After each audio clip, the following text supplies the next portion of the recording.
Bismillahirrahmanirrahim. Assalamualaikum warahmatullahi wabarakatuh. Apa kabar semuanya? Mudah-mudahan selalu sehat dalam lindungan Allah Subhanahu wa taala. Baiklah, pada kesempatan ini izinkan saya Azhar STHI MPMI untuk menyampaikan mata kuliah pengantar studi Islam dengan judul dengan tema Al-Qur'an sebagai sumber kajian Islam. Namun sebelum kita melanjutkan pembahasan kita, kajian kita, saya ingin kembali menanyakan pembahasan kita pada pertemuan sebelumnya, yaitu terkait dengan sejarah Islam pada masa klasik, pada masa pertengahan, dan pada masa modern. Apakah semuanya telah menyelesaikan tugas-tugas? Dan kepada pemakalah sebelumnya, apakah telah menuntaskan perbaikan dari makalah tersebut? Baik, saya yakin semuanya sudah selesai dan dapat dikumpulkan setelah pembelajaran kita pada hari ini.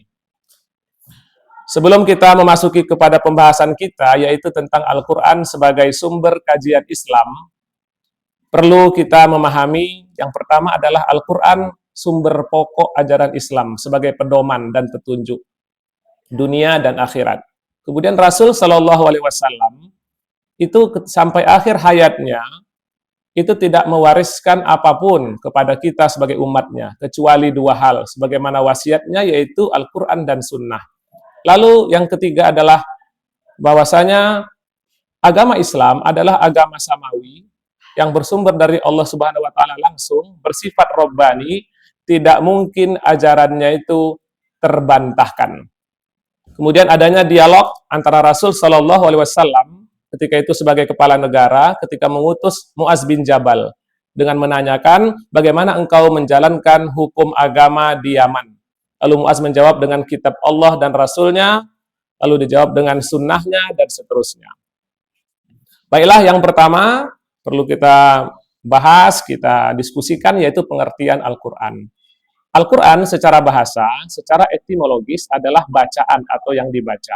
Secara istilah Islam atau terminologi, yaitu firman Tuhan melalui Rasul dengan bahasa Arab, melalui malaikat Jibril sebagai mukjizat dan sebagai pedoman hidup.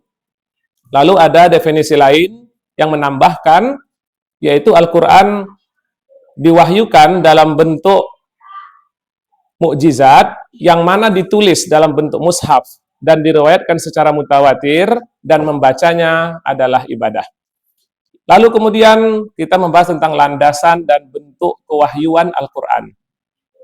Al-Quran itu cocok untuk setiap tempat dan waktu. Ini menandakan tidak mungkin buatan manusia. Kemudian adanya tantangan Al-Quran untuk membuat seperti Al-Quran.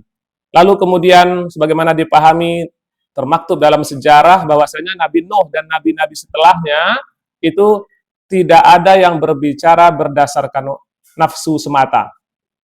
Semuanya berdasarkan pada wahyu, termasuk Rasul Shallallahu Alaihi Wasallam. Kemudian wahyu ini disampaikan, Al-Quran disampaikan kepada Rasul dengan berbagai cara. Secara garis besar ada dua, yaitu perantara Jibril alaihissalam dan tanpa perantara, yaitu dengan mimpi yang nyata. Sebagaimana riwayat daripada Aisyah radhiyallahu anha, yaitu bagai melihat sesuatu di terangnya pagi hari. Kemudian metode memahami Al-Quran.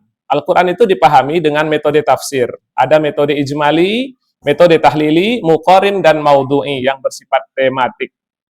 Kemudian selanjutnya adalah ada pendekatan lain, yaitu dengan metodologi tradisional yang berbasis pada keyakinan, rasional berbasis kepada akal yang cenderung diperdebatkan, dan linguistik pada teks kebahasaan dan hermeneutik yang awalnya adalah digunakan untuk menafsirkan Bible.